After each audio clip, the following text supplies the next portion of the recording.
Pretend you're his dad for an hour, she said, her voice breathless. Rain streaked the glass of the 40th floor window behind her. Darius Astor looked up from the smudge he was wiping off a conference room door. He recognized her instantly, Adria Adler, the CEO. Her picture was on the wall in the main lobby. In person, her power suit was sharper, but her eyes were filled with a panic that didn't belong on this floor. "I'm sorry?" Darius asked, his voice quiet. He was the night janitor, a black single dad whose dark brown hands knew every mop, key, and lock in this building. They didn't talk to each other. "1 hour," she repeated, flicking her gaze towards the boardroom doors.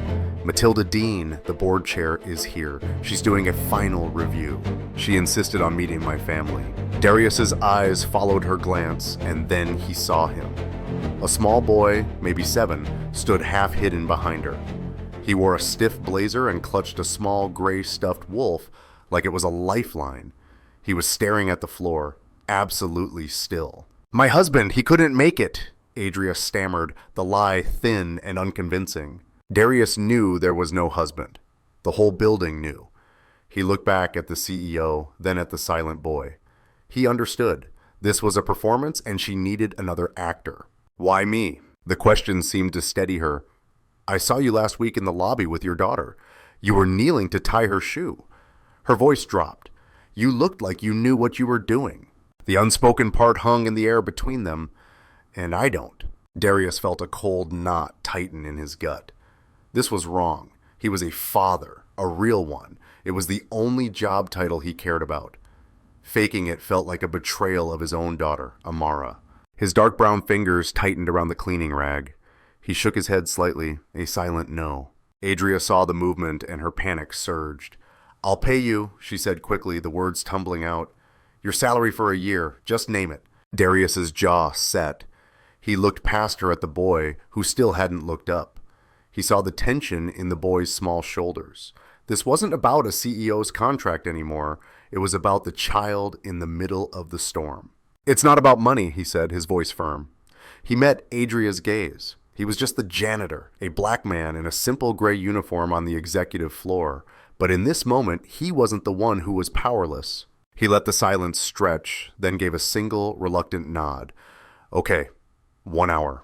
Adria's relief was a physical thing. She nearly sagged against the wall. "Thank you. His name is Finian. We call him Finn. Just pretend you adore him." "No," Darius said, the words stopping her cold. He stepped past her and crouched down, bringing himself to the boy's eye level. He ignored Adria entirely. "Hey," he said softly. Finn flinched, then slowly lifted his head. His eyes were wide and unnervingly perceptive. Darius gestured with his chin toward the stuffed animal. "That's a serious-looking wolf." Finn's grip tightened. "His name is Fenris," he whispered. "Fenris," Darius said, nodding like this was important information. "A wolf named Fenris must be a very good protector." The boy gave the smallest of nods. Darius looked up at Adria, who was watching them, completely bewildered. "I have one condition," he said, his voice low and clear. "For the next hour, you follow my lead. No suggestions, no interruptions, my way." Adria stared at the man in the simple gray uniform, a tall black janitor now dictating terms to her. She was out of options. She nodded. "Okay." Darius turned back to Finn. "All right, Finn, we're going to go meet a woman named Matilda. It's going to be very boring, so let's make a secret game. If I tug on my right ear, it means it's your turn to tell her about Fenris. Deal?" A flicker of something, not a smile, but a spark of interest appeared in Finn's eyes. He nodded again. Darius stood up. He glanced at the imposing boardroom doors, then back at the makeshift family. He offered his hand to the boy. "Let's go." After a beat of hesitation, a small hand slipped into his. Darius's large, warm brown hand closed gently around it. He looked at Adria, ready. She wasn't, but she took a deep breath, straightened her jacket, and put on the mask of a CEO again. Together, the three of them walked towards the doors. The hour was ticking. Adria pushed the heavy oak door open. The boardroom was a cavern of glass and polished mahogany, dominated by a table long enough to land a plane on. At the far end, framed by a floor-to-ceiling window that showcased the rain-swept city, sat Matilda Dean. She was an elegant woman in her late 60s with silver hair coiled in a perfect chignon, and a smile that didn't quite reach her piercing blue eyes. She didn't look like a predator, but Darius knew a person who watched for weakness when he saw one. "Adria," Matilda said, her voice smooth as velvet, "and this must be the famous Finion." Adria forced a bright smile. "Matilda, thank you for waiting, and this is my partner, Darius." Matilda's gaze shifted to Darius. It was a slow, deliberate appraisal, taking in his simple, clean work pants and cotton shirt, his deep brown skin and neatly kept coils under his cap, so starkly out of place in this world of tailored silk and Italian leather. She raised a perfectly sculpted eyebrow. "Mr. Astor," she said, her smile tightening a fraction, "Adria has been remarkably private about you." Darius felt a protective squeeze on his hand from Finn. He gave the boy's hand a reassuring squeeze back. "I tend to stay out of the spotlight," Darius said, his voice even. He didn't offer excuses or apologies for his attire or for being the only black man in the room. He just stated a fact. "A wise choice in this day and age," Matilda conceded, though her eyes were still sharp with scrutiny. "Please sit." They took seats across the polished table. Adria sat ramrod straight, a stark contrast to Darius, who settled into his chair and immediately turned his attention to helping Finn get situated, making sure his chair was close enough to the table. It was a small, paternal gesture, so natural that Adria felt a pang of jealousy. "So, Finn," Matilda began, leaning forward, "your mother tells me you're quite the scientist. What's the latest project?" Finn froze, his eyes darting to his mother, then to Darius. He looked like a cornered animal. Darius saw the panic rising in him and suddenly tugged on his right ear. The boy's gaze locked on the signal. He took a tiny, shaky breath, and his free hand went to the stuffed wolf in his lap. "Fenris," he mumbled. "I'm sorry," Matilda asked, leaning closer. "His name is Fenris," Finn said a little louder this time. He held up the toy. "He's an Arctic wolf. They can survive in temperatures below -50 degrees Celsius. Their paws have a special circulatory system to keep the pads from freezing." The room went silent. Adria stared, dumbfounded. She had never heard her son string that many words together in front of a stranger. Matilda looked genuinely impressed. "Is that so? A well-informed protector? I see you've inherited your mother's mind for details." She turned her sharp gaze back to Darius. "And what about your father? Does he share your interest in science, Finn?" Before Finn could tense up again, Darius answered smoothly. "I'm more interested in how things work. Finn handles the why." He smiled at the boy. "We make a good team." "A team," Matilda repeated, tasting the word. "That's important. And what is it you do, Darius? Where does your work fit into the team?" This was the landmine. Adria's knuckles went white where she gripped her pen. Darius didn't hesitate. "I work for this company," he said simply. He met Matilda's gaze without flinching. "I help take care of the building, make sure everything runs the way it's supposed to." It was the truth, the beautifully ambiguous truth. Matilda nodded slowly, interpreting it as facilities management or operations. A respectable, if unglamorous, corporate role. The quiet competence he projected sold the rest. "An essential job," she declared. "A company is like a family. It's only as strong as its foundations." She smiled, a genuine one this time, directed at Finn. "Your father is a very wise man." Adria let out a breath she didn't realize she'd been holding.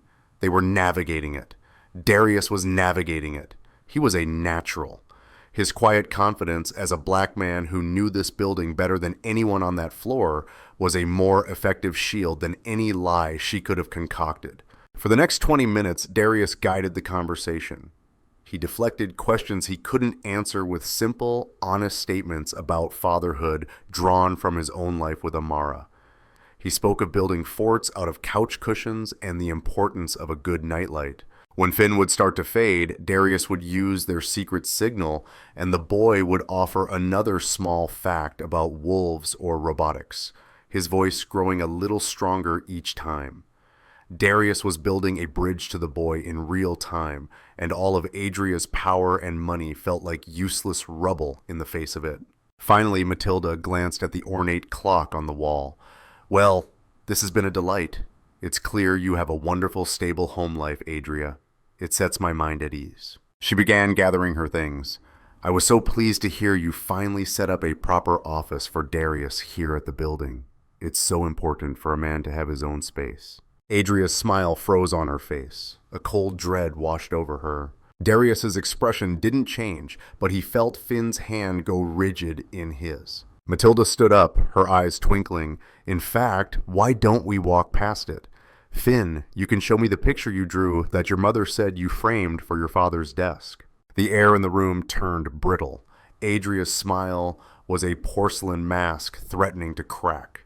An office, a drawing. She had invented the detail in a pre-meeting brief for Matilda, a throwaway line to add a touch of color to her fabricated stable life. She had never imagined it would be called upon as evidence. Her mind scrambled for an excuse, a renovation, a last-minute move, but she knew any lie would sound flimsy and desperate. Before she could speak, Darius's calm voice cut through the tension. "Actually, Matilda," he said, his tone polite but firm, as if he were about to discuss a routine maintenance issue. He stood up subtly, placing himself between Matilda and the door.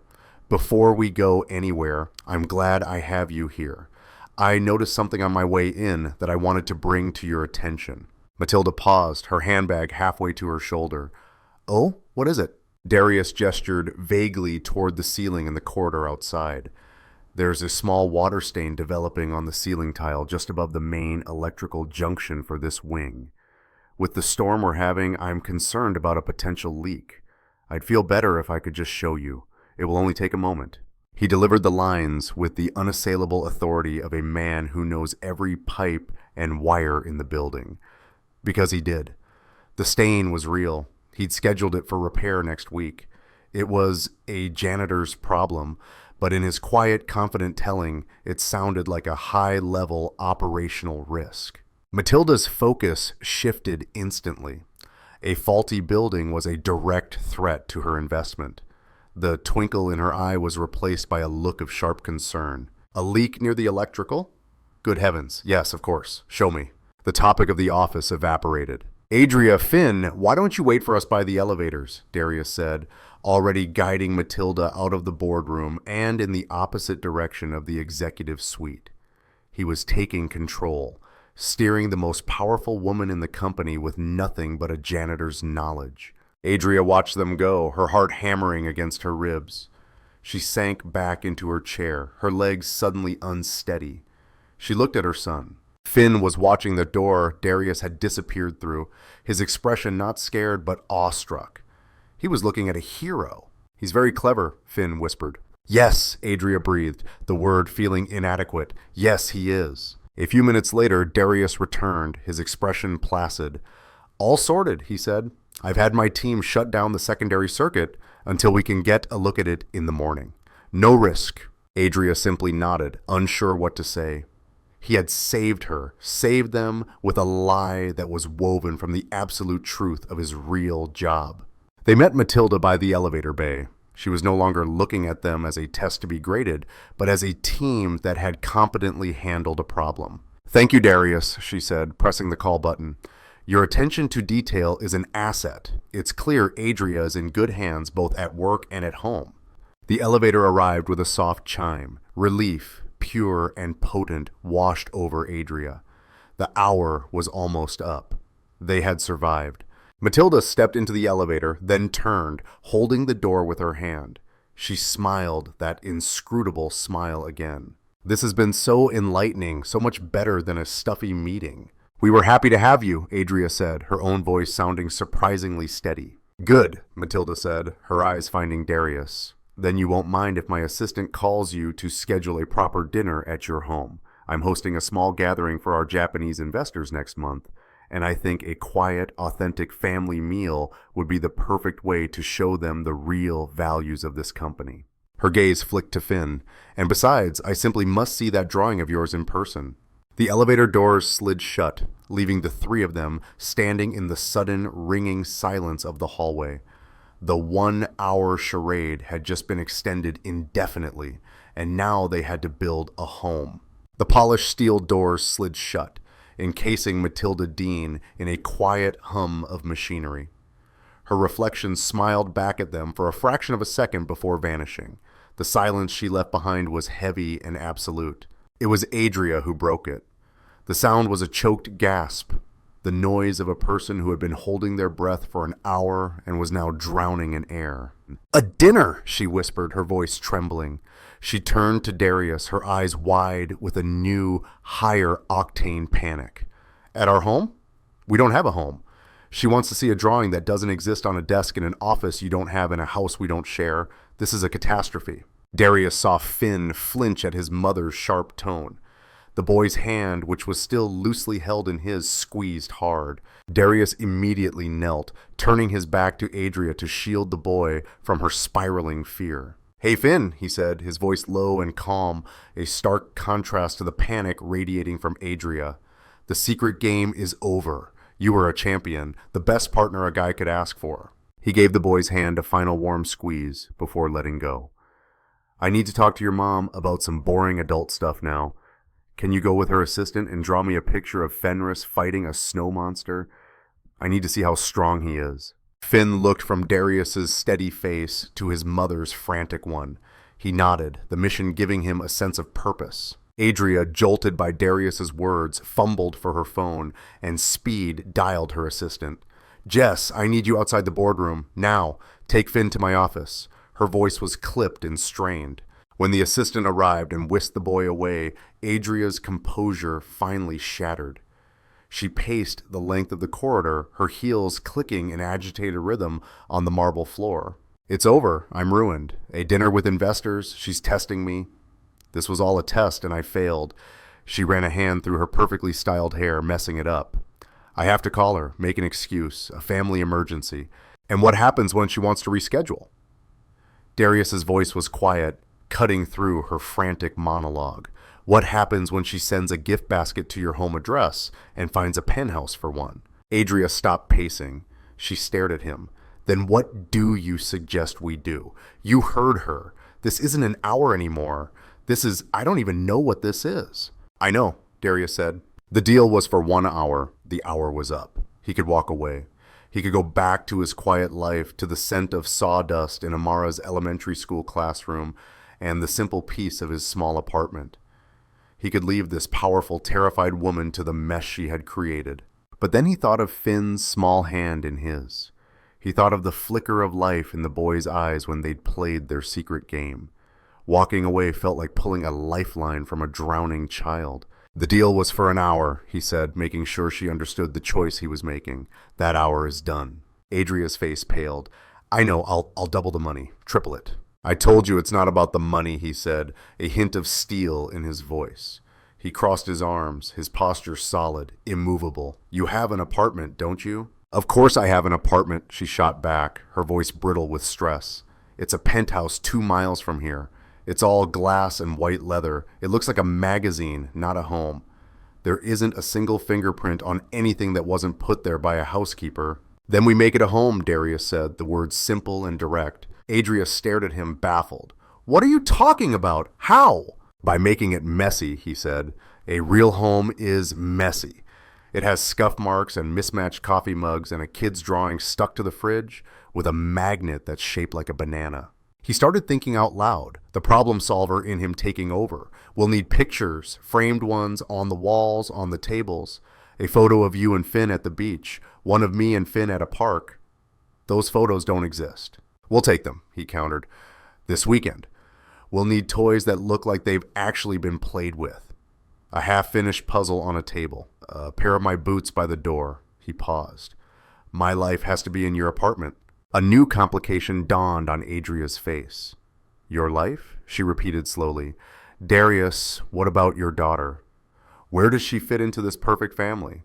It was the question Darius had been waiting for, the biggest, most dangerous piece of the puzzle. He couldn't hide his own child. He wouldn't. He looked at Adria, the woman who had asked him to perform the most sacred role in his life for a paycheck and a promotion. He had helped her. Now she was going to learn something. "I'll keep helping you," he said, his voice leaving no room for argument. "We'll make a plan for the dinner, but on my terms, all of them." "Anything," she breathed, ready to agree to whatever he said.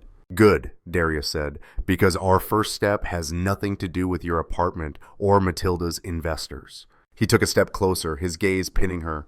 "Tonight, after my shift, You're coming with me. You're going to meet my daughter.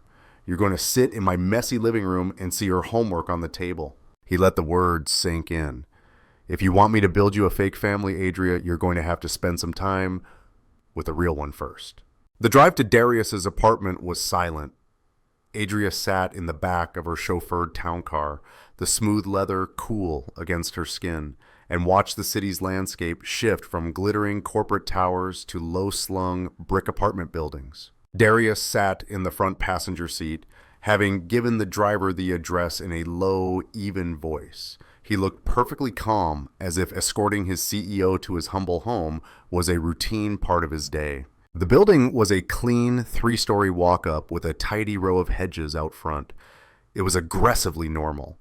When Darius unlocked the door to his apartment, number 2B, and flicked on the light, Adria felt like she had stepped into another dimension. The air smelled like cinnamon and laundry detergent. A pair of small rainbow-colored boots were kicked off by the door next to a pair of Darius's sturdy work shoes.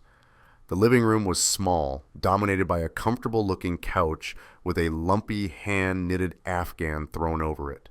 A half-finished drawing of a unicorn was taped to the wall, and the coffee table was cluttered with a library book, a few stray Lego pieces, and a mug with a chip in the rim.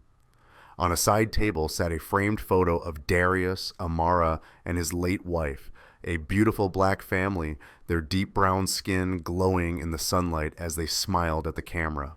It was the antithesis of her own silent white penthouse. It was a home. A small, dark-haired black girl with bright, curious eyes peered around the corner from the hallway. She had a streak of purple paint on her cheek and was wearing pajamas covered in cartoon planets. Her tight curls puffed into a loose pineapple on top of her head. "Daddy, you're home," she chirped. She launched herself at Darius, who caught her in a one-armed hug, lifting her off the floor effortlessly. "Hey, Rocket Girl," he murmured into her hair.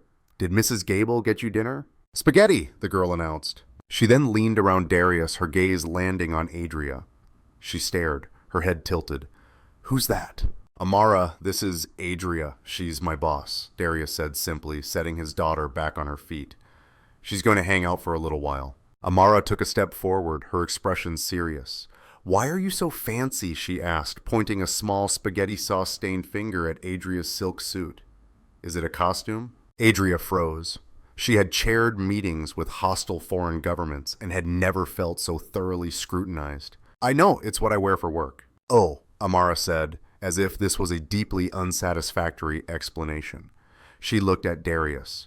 "Does she know we have to finish Chapter 4 of The Dragon's Tooth?" "She knows that Chapter 4 is very important," Darius said smoothly, already moving toward the small open kitchen. "I'm just going to make some cocoa. You can show Adria your rock collection." Before Adria could protest, Amara had taken her hand, her small fingers surprisingly strong, and was pulling her toward a corner of the room where a shoebox was overflowing with rocks of various shapes and sizes. For the next 10 minutes, Adria found herself sitting on the floor, her expensive suit bunching uncomfortably, as Amara gave her a detailed lecture on the difference between quartz and granite. From the kitchen, Darius watched them. He didn't interfere. He let Adria navigate the minefield of a child's unfiltered curiosity on her own. He saw her initial stiffness, the way she answered Amara's questions with the polite distance of a manager handling an employee's inquiry. But then Amara pulled out a flat, smooth stone. "This one is my favorite," she said, pressing it into Adria's palm. "I gave it to Daddy for his birthday because it looks like a worried face, and I told him he doesn't have to be worried anymore."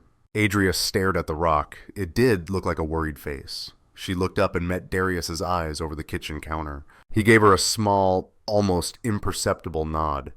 He wasn't just showing her his home, he was showing her his heart.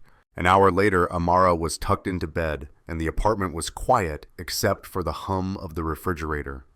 Adria sat on the lumpy couch, a mug of hot cocoa warming her hands. It was the first time all day she felt like she could breathe. "She's incredible," Adria said softly. "Yeah," Darius agreed, sitting in the armchair opposite her. "She is." A beat of silence, then business. "Okay," Darius said, leaning forward. "The dinner. Matilda is expecting a home, a family. What you have is a showroom. We have to change that." For the next hour, they worked. Darius, with a notepad and a pen, was the strategist. Adria, for the first time, was the one taking notes. "First, the kitchen," he said. "Your fridge is empty. We'll need to stock it, and we need clutter." A grocery list held up by a magnet. A stack of mail on the counter, cereal boxes. "I have a pantry." "Everything is in labeled containers," Adria said. "Exactly," Darius replied without looking up. "No one lives like that." "Next, the living room. That white sofa needs a dent in it. We'll bring this Afghan and my armchair. It looks like a dad's chair." "You want to move your furniture into my penthouse? If you want to sell the lie?" "Yes." He continued, ticking off items. "We'll need toys, Legos, a half-done board game, and pictures. We need to take pictures this weekend. You, me, and Finn at the park getting ice cream. Normal things." He paused, his pen hovering over the page. "Which brings us to Amara. What do we tell Matilda?" "The truth, mostly," Darius said when she didn't answer. "She's my daughter. You and I are a couple. We're a blended family. It's complicated, but it's believable. We tell her we've been together for about a year. It explains why she hasn't met me before." The plan was insane. It was a web of logistics and lies that felt destined to collapse. But as Darius spoke, laying it out piece by piece, it began to sound possible. When they had a rough outline, Adria finally put her mug down. The warmth had seeped into her bones, but she still felt a deep, profound chill inside.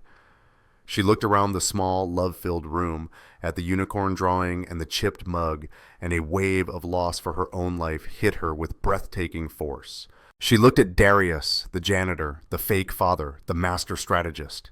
"Darius," she said, her voice barely a whisper, all the CEO armor stripped away.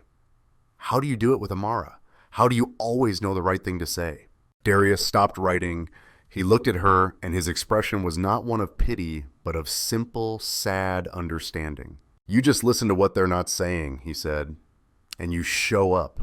You just keep showing up." He closed his notebook. "That's the first lesson, and you're going to learn it with Finn this weekend." The park on Saturday was a riot of noise and color. Children shrieked on the swings, dogs chased frisbees, and the scent of cut grass hung in the air. It was a world away from the silent, climate-controlled halls of Adria's life. She felt like an anthropologist studying a foreign tribe, dressed for the expedition in a crisp trench coat and designer loafers that were entirely unsuited for walking on damp grass. "Okay," Darius said, pulling a phone from his pocket. "First things first, we need evidence." He gestured to a large oak tree. "Go stand over there, both of you." Adria and Finn obeyed, standing stiffly by the tree trunk. Finn clutched Fenris to his chest, his expression wary. "Right, look like a family," Darius instructed from 10 feet away. "Adria, put your arm around him. Maybe smile like you're not about to face a hostile takeover." Adria draped her arm awkwardly over Finn's shoulders. The boy flinched. She forced a smile that felt like a grimace. Darius took a picture. "That looks terrible," he said with brutal honesty. "It looks like you've taken him hostage." "Finn, can you try to look like you're not about to be eaten by the strange lady?" Finn buried his face in his wolf's fur. Adria's frustration mounted. This was impossible. She could negotiate a billion-dollar merger, but she couldn't take a convincing photograph with her own son. They tried again by the duck pond and again on a park bench. Each photo was worse than the last. A collection of stilted, joyless moments that screamed fake. Finally, Darius sighed. He put his phone away. "This isn't working." He looked from Adria's tense face to Finn's withdrawn one. "I'm going to get us some ice cream. You two talk." He turned and walked toward the small vendor cart near the park entrance, deliberately leaving them alone. A black man in a borrowed Saturday hoodie, leaving a powerful white CEO to figure out how to talk to her own kid without a script. Panic seized Adria. The silence between her and her son felt vast and unbridgeable. She tried to remember what she was supposed to do. She was the CEO. She was a leader. She should lead the conversation. "Finn," she began, her voice formal, "what are your primary objectives for this afternoon? Is there a particular activity you wish to engage in?" Finn shrank further into his jacket and shook his head, his eyes fixed on a crack in the pavement. She had failed. The silence returned. Heavier this time. Adria felt the sting of tears behind her eyes. She looked at this strange little boy who was her son and felt nothing but the gulf between them. Then Darius's words echoed in her mind. Listen to what they're not saying. She stopped trying to talk. She just sat there on the bench and watched him. She noticed the way he was methodically rubbing the worn ear of his stuffed wolf. She saw him glance over at the playground, his eyes lingering on the tallest slide for a long moment before looking quickly away. He wasn't saying he wanted to go on the slide. He was saying he was scared. She took a breath and tried something new. She didn't talk about his objectives. She didn't ask him a question. She shared a piece of herself. That slide, she said softly, nodding toward the playground. They call it the Green Giant. It's been here since I was a little girl. Finn's head tilted slightly. He was listening. I was terrified of it, Adria admitted. My father dared me to go down it. He offered me $5. I climbed all the way to the top, looked down, and climbed right back down again. She let out a small, genuine laugh. I never did get that $5. Finn looked at her, really looked at her for the first time all day. The guarded, wary expression was gone, replaced by simple curiosity. Why were you scared? He asked, his voice small. Because it was so high, Adria said. I thought I'd fall off the top. You can't fall off, Finn said, his voice matter-of-fact. The sides are 2 feet high. The statistical probability of falling out is 0.001%.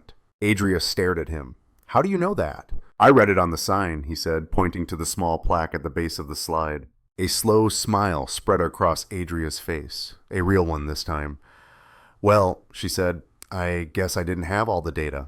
She reached out not to touch him, but to gently flick the nose of his wolf.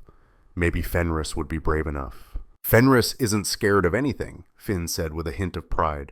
Just then, Darius returned, holding 3 ice cream cones. He stopped a few feet away, seeing them. They weren't touching. They weren't even looking at each other. But they were sharing the same space, the air between them charged with a quiet new energy. He lifted his phone and without a word, took a picture. In the photo, Adria was smiling softly at her son, and Finn was looking back at her, his face open and engaged. It was the first piece of evidence that wasn't a complete lie. The rest of the afternoon was easier. They didn't become a perfect family overnight, but the ice between them had cracked. They took more photos, a slightly awkward one of them feeding ducks, a blurry one of Finn actually pointing at something with a hint of a smile. As they were walking back to the car, a fragile sense of hope bloomed in Adria's chest. Maybe this wasn't impossible. Maybe she could learn. Then her phone buzzed in her coat pocket. She pulled it out. It was a text from Matilda Dean. Adria, darling, so looking forward to our little dinner party. I've taken the liberty of engaging a wonderful caterer I know, Jean-Pierre. He's the best. He'll need access to your kitchen the day of. His assistant will send over the proposed menu for your approval. We must make sure it's perfect for our Japanese partners. Talk soon. Adria's blood ran cold. A caterer in her kitchen. The lie was growing legs, arms, and a team of professional chefs. She looked from the terrifying text message to Darius's calm face and knew that their weekend of make-believe was over. The real high-stakes performance was just beginning. Adria's phone felt like a block of ice in her hand. The hope from the park evaporated, replaced by cold dread. A caterer, she said, her voice flat as she read the text message aloud to Darius in the car. Jean-Pierre. He's a culinary artist. He doesn't just cook. He interrogates kitchens. He'll take one look at my Sub-Zero fridge with its single bottle of sparkling water, and he'll know. He'll know no one actually eats there. Finn, strapped into his booster seat in the back, looked from his mother's panicked face to Darius's calm one. Darius didn't flinch. He simply processed the new information. Okay, he said after a moment. So we have a new variable. It doesn't change the plan. It just makes the details more important. Details? Adria's voice rose. Darius, my kitchen is a laboratory. His kitchen is a temple. They don't speak the same language. Then we'll teach yours a new one, he said, his voice so steady it was almost jarring. He turned to the driver. Change of destination. Take us to the target on 8th Avenue. The driver, a man who was used to shuttling Adria between boardrooms and airports, blinked in confusion, but obeyed. The next 2 hours were the most surreal of Adria's life. She found herself walking the brightly lit aisles of a Target, pushing a red shopping cart while the janitor from her company systematically deconstructed her life. No, not that one, Darius said. taking a sleek, minimalist black picture frame from her hands and replacing it with a garish silver one that had the words "Making Memories" embossed on it. Real families have bad taste sometimes. He led her through the store like a seasoned commander planning an invasion. He had her buy a hideous, brightly colored cookie jar shaped like a rooster. It's for the counter. It has to be seen from the door. A pack of mismatched Disney-themed plastic plates. They get mixed in with the real plates. It's called chaos. And a magnetic whiteboard for the fridge. "What's this for?" Adria asked, holding it as if it were a foreign artifact. "For writing notes to each other," Darius said, "and for the grocery list." He grabbed a box of sugary cereal with a cartoon character on the front, and for buying things a nutritionist would never approve of. In the home goods aisle, she watched as he picked out a set of cheap, thick coffee mugs. One said, "Don't talk to me until I've had my coffee." Adria, who drank her espresso from a delicate porcelain cup every morning, felt a wave of dizziness. Back at her penthouse, the transformation began. Darius was the director, and she was his reluctant stagehand. "Okay, first the fridge," he announced. He took a carton of milk and put it on the top shelf. He opened the box of sugary cereal and left it on the counter, slightly ajar. Then he handed Adria the magnetic whiteboard. "Write a grocery list. Milk, bread, bananas, and something a kid would want. Something you would never buy." Adria stared at the blank board, then hesitantly wrote in her perfect, clean script. "Milk, bread, bananas, gummy dinosaurs." "Good," Darius said. He then took one of the photos from the park, the one where she was genuinely smiling at Finn, and stuck it crookedly on the fridge with a cheap rooster magnet they'd bought. He moved through her silent, perfect apartment like an agent of chaos. He put a small, almost invisible scuff mark on the wall by the front door. He took her collection of art books and stacked them unevenly on the coffee table, placing a half-finished glass of water on top of them. He brought in a box from his own truck. Inside was his worn, comfortable-looking armchair, which he placed in her living room, where it looked like a sheep in a pack of wolves. He put his chipped "World's Best Dad" mug on her marble kitchen island, the brown ring at the bottom, a quiet, stubborn mark of a life actually lived. With each addition, the apartment felt less like hers and more like something else, something lived in. Then he began hanging the pictures.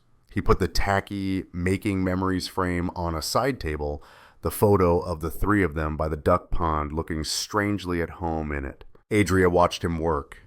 "Finn," she said softly, more to herself than to Darius. "He looked happy today in that picture." "He was," Darius said without turning around. "You told him a real story. He wasn't a prop in that moment. He was just a boy listening to his mom." The words hit Adria with the force of a physical blow. The apartment was ready. It was a mosaic of their two lives, her expensive, minimalist taste, and his warm, comfortable clutter. It was a lie, but it was a beautiful one. Adria looked around the living room at his chair sitting next to her sofa, at the drawings taped to her fridge, and felt a strange pang in her chest.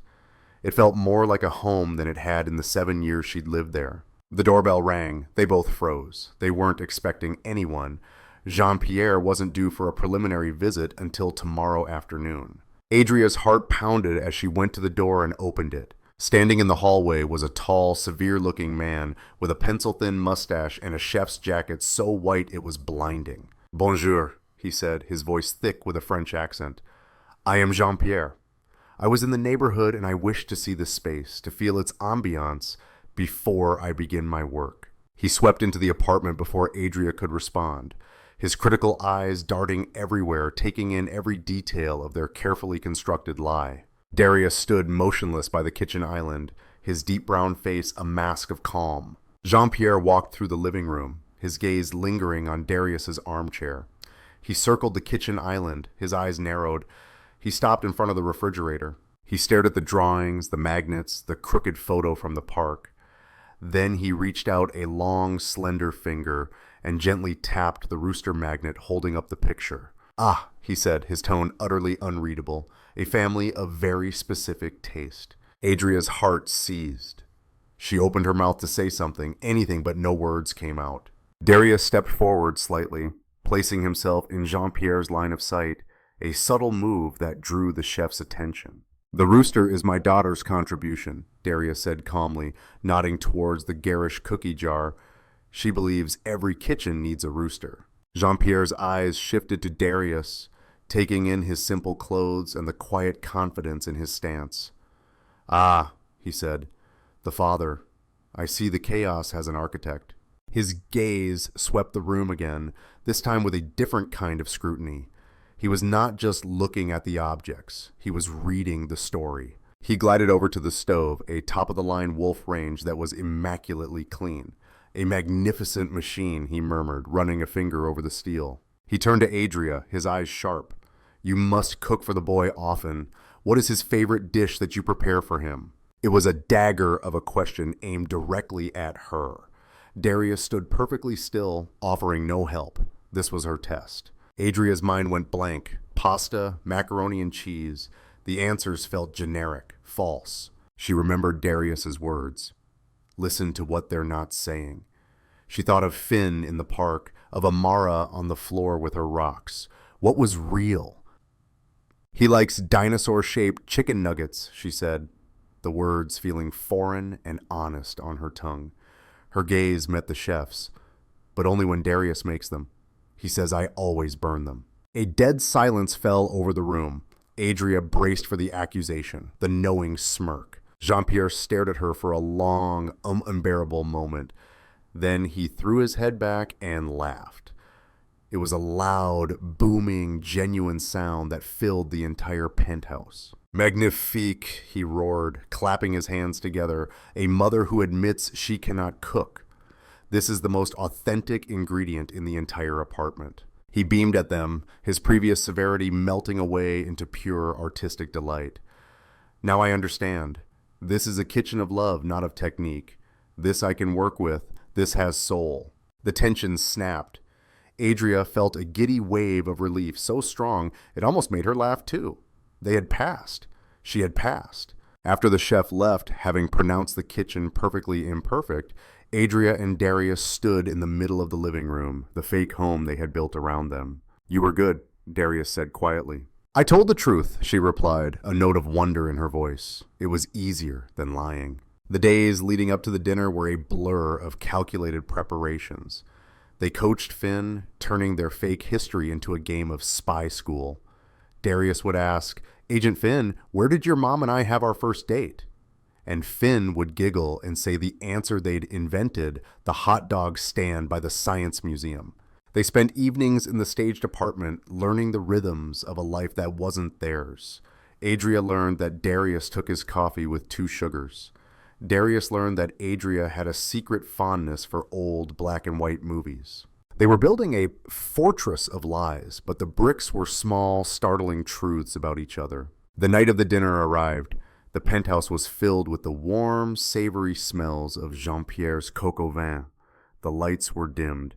A half-played game of Monopoly was on the coffee table. Finn, dressed in a smart sweater, was showing Darius a new drawing. For a single surreal moment, looking at the scene, Adria felt a pang of longing for it to be real. Darius, looking surprisingly at ease in a borrowed blazer, caught her eye and gave her a small, reassuring nod. They were a team. They were ready.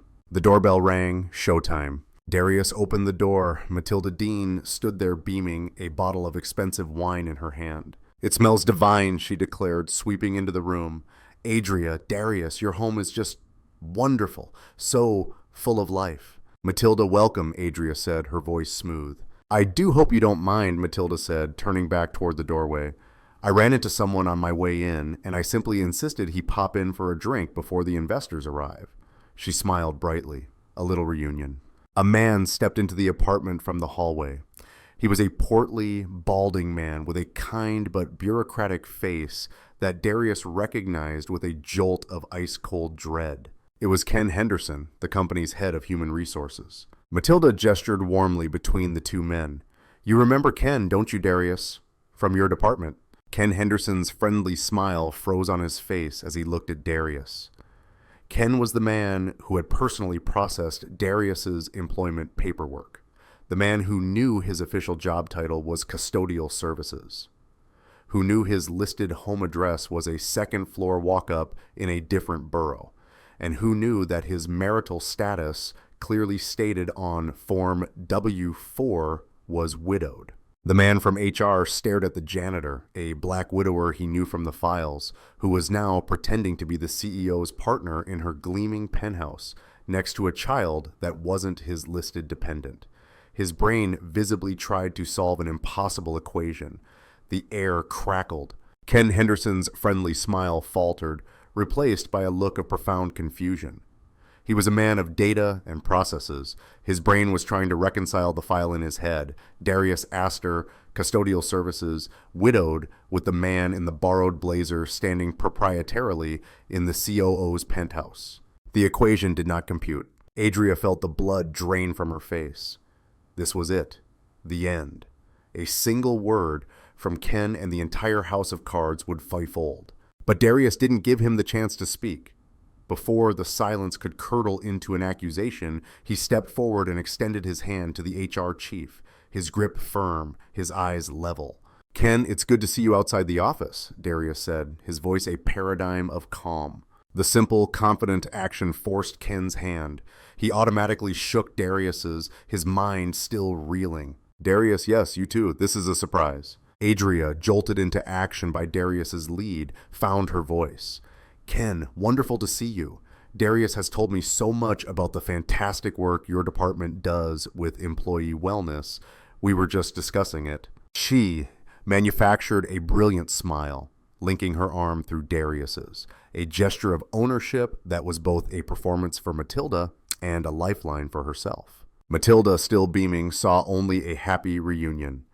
"So, you two know each other well then?" she asked Ken. Ken opened his mouth, then closed it. He looked at his CEO, who was now clinging to the arm of a man he knew to be a janitor. He was trapped. We've crossed paths," he stammered. Matilda turned her still sharp gaze to Darius. "Adria mentioned your background was in facilities management, a vital role." The direct question landed in the center of the room. This was the moment of implosion. Darius looked at Ken, a brief, clear message passing between them.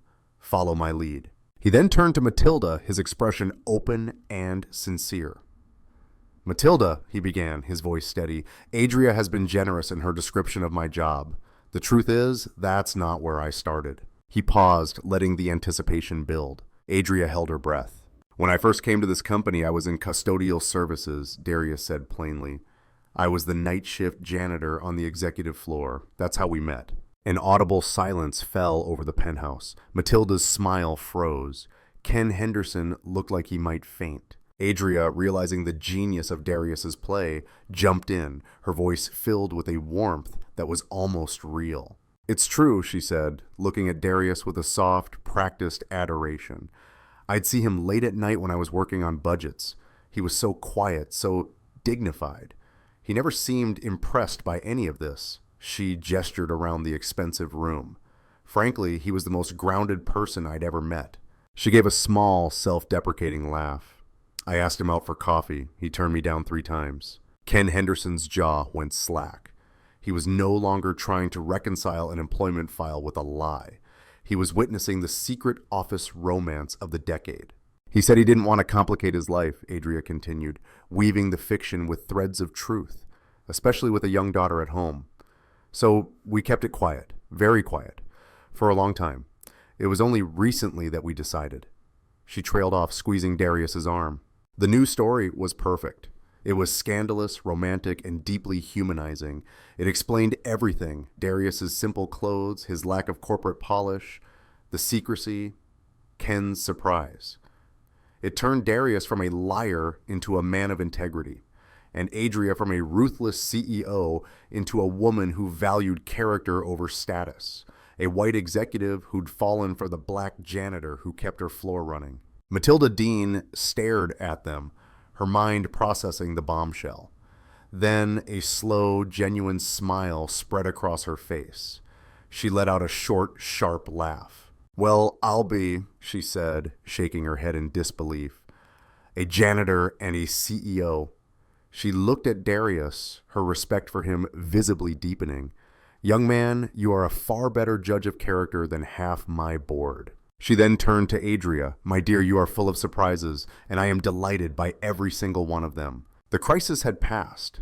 Not only had they survived, they had triumphed. The rest of the dinner was a resounding success. The Japanese investors arrived and were utterly charmed by the story of the company's fairy tale romance. Finn, relaxed and confident, told them all about Fenris. Ken Henderson, sipping his wine, looked at Darius with a newfound respect and a touch of fear. Later, after the guests had departed, leaving a pleasant buzz in their wake, the three of them stood alone in the living room. The staged apartment felt different now, imbued with the truth of the evening's performance. Finn, exhausted, was asleep on Darius's armchair. The adrenaline faded, leaving a quiet intimacy in its place. Adria looked at Darius, who was gently draping the hand-knitted afghan over her sleeping son. She wasn't looking at a janitor or a fake partner anymore. She was looking at the man who had navigated an impossible situation with a grace and intelligence she'd never witnessed before. He hadn't just saved her lie. He had told a better, truer story. "Darius," she said, her voice quiet in the still room. "Who are you?"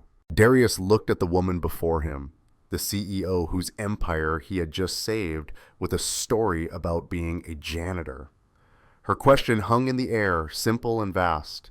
"Who are you?" He walked over to the armchair where Finn was sleeping, his small chest rising and falling in a steady rhythm. He gently adjusted the afghan, his large, dark hand lingering for a moment on the boy's hair. "I'm Amara's dad," he said, his voice low and even, not turning to face her. "And I'm the man who fixes things when they're broken." He finally turned, his gaze meeting hers. It was devoid of judgment, holding only a quiet weariness. "That's it. That's the whole story." Adria shook her head. "No, it's not." She walked toward him, her expensive heels silent on the plush rug. "What you did tonight? It wasn't fixing something, it was building it from nothing. From a lie." "The best stories have some truth in them," he said. "You love your son. You were scared of failing him. I used that." They stood in the quiet of the apartment, the remnants of the party around them, a few stray wine glasses, a plate of half-eaten canapes. Without a word, they began to clean up, moving around each other in an unspoken domestic rhythm. Adria, the CEO who outsourced every aspect of her life, found herself rinsing wine glasses in the sink while Darius gathered plates. The silence was comfortable, companionable. It was the silence of soldiers after a battle, of partners after a long day's work. "The board meeting is on Friday," Adria said, her back to him, as she carefully placed a glass in the dishwasher. "Matilda called me after she left. She said my contract extension is a formality." She was giddy. "She loves the story of us." "That's good," Darius said. "That's what you wanted." "Yes," she said, "it is." She dried her hands and turned to face him. "So after Friday, the deal is over, I suppose. You can take your armchair back then." She said it as a statement, but it felt like a question, a hopeful, terrified question. Darius looked at the chair, at the sleeping boy curled within its worn embrace. He thought about hauling it back down the elevator, leaving a perfectly shaped void in this room. He thought about Finn waking up in the morning and finding the chair, his safe place, gone. "He feels safe with you," Adria said, her voice barely a whisper, as if she'd read his mind. He's never been this calm, this happy." Her polished armor was gone, leaving only a raw, vulnerable mother. The lie worked on Matilda, but the truth, Darius, the truth is it's working on him. This was the new complication. The goal had been achieved. The threat was gone. But in the process of building the lie, they had created something fragile and real. To tear it down now would be a different kind of cruelty. "What are you saying, Adria?" Darius asked, needing her to say it. "I'm saying maybe the arrangement continues," she said, her eyes pleading. "Not for the board, not for Matilda, for him, until he's stronger, until I'm better at this." Darius walked over to the window and looked out at the city lights. He had his quiet life back within his grasp. He could take his daughter and disappear back into the peaceful anonymity he cherished. But he knew he couldn't. He had started this. He had shown this boy what a father's presence felt like. A black father who showed up, who listened, who fixed things. He couldn't just turn it off. He had to keep showing up. "Okay," he said, turning back from the window. "For Finn." A single tear traced a path down Adria's cheek. She wiped it away impatiently. Okay. 3 months later, the penthouse was unrecognizable. The messy, staged clutter had been replaced by the genuine, chaotic clutter of a real family. The Saturday morning sun streamed through the windows, illuminating dust motes dancing in the air. In the kitchen, Darius, dressed in an old t-shirt and jeans, was flipping pancakes. The air was thick with the smell of batter and melting butter. On the living room floor, Amara and Finn were in the middle of a complex architectural project involving every Lego brick they owned. Finn was explaining the structural importance of a load-bearing column for their space fortress and was insisting it needed more sparkly pink windows.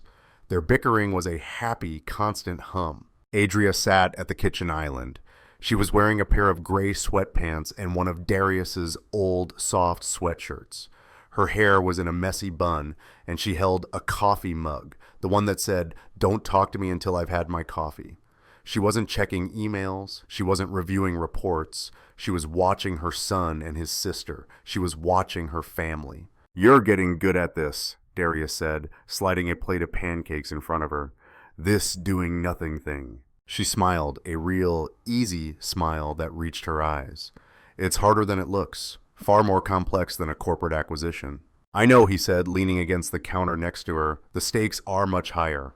They watched the kids play. Finn, no longer a silent, anxious ghost, was now a confident, chattering boy. He still had moments of shyness, but they were fleeting. He had a father figure who listened, who taught him how to skip stones and how to fix a wobbly bicycle chain. Later that afternoon, Adria found herself alone in her home office. The space was still sleek and professional, but there were changes. A photo from the park, the real one Darius had taken, sat on her desk. Next to it was a lopsided clay pot Finn had made in art class, holding a collection of her pens. She opened her desk drawer and her fingers brushed against a smooth, flat stone. She pulled it out. It was the worried face rock Amara had given her that first night at Darius's apartment. Adria had slipped it into her pocket, then a secret, tangible reminder of a world she didn't understand. She looked at the rock, then at the photo of her new, impossible, beautiful family. She walked over to the window that overlooked the city, the empire she commanded. For months she had been terrified of losing it. Now she realized she had been fighting for the wrong kingdom all along. She placed the small, worried rock on the corner of her desk, right next to the picture, a silent daily reminder of what truly mattered. The doorbell rang. It was Darius and the kids back from their trip to the science museum. Finn and Amara burst into the room, both talking at once, arguing about whether a T-Rex could beat a shark in a fight. Darius followed them in, a knowing smile on his face. He met Adria's eyes, a look of quiet understanding passing between them. They hadn't planned this. They hadn't negotiated it. They had simply started by pretending and then forgot to stop. They had built a family the way you build a home, one messy, imperfect, honest piece at a time. The story of the CEO and the janitor was the one the world knew. But the story of Adria and Darius, of Finn and Amara, was the one they were living, and it was a much, much better story. And so we place another story onto the shelf. Each one of these feels like a different little world we get to visit for a while, doesn't it? I have a question for you. If you were building a library of human experiences, what title would you give this story? The Art of Forgiveness? A Long Road Home? I'm genuinely curious what you'd label it. Drop your title in the comments. This library is something we are all building together. When you subscribe, you're helping us find and preserve the next story that needs to be told. The like button just helps new visitors find this particular aisle. It is an absolute honor to be building this collection with you. Thank you for everything. I'll see you for the next. Thank you for staying with this story till the end. If there's one thing Terriers, Adria, Finn, and Amara remind us, is that family isn't built by job titles or perfect images, but by the quiet moments when we show up, listen, and choose each other again and again. Maybe we're brave enough to stop pretending, to tell the truth about who we are, and become the safe place that people we love can finally breathe.